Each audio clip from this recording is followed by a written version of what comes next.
Welcome back to Stuff About Tutorial.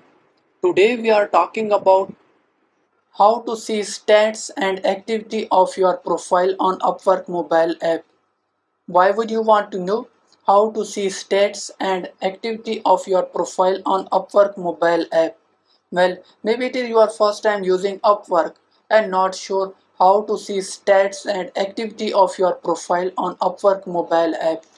So today I am going to show you how to see stats and activity of your profile on Upwork mobile app.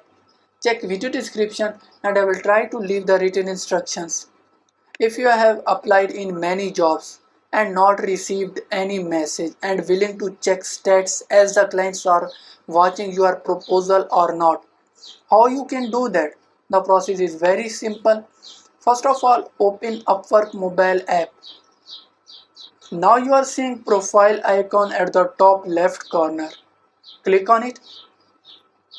Now click on My Stats. From here, you can get information about your activities. There you go.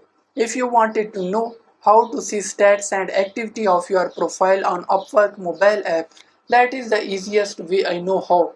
If you know another way to leave a comment below, be sure to subscribe for more videos.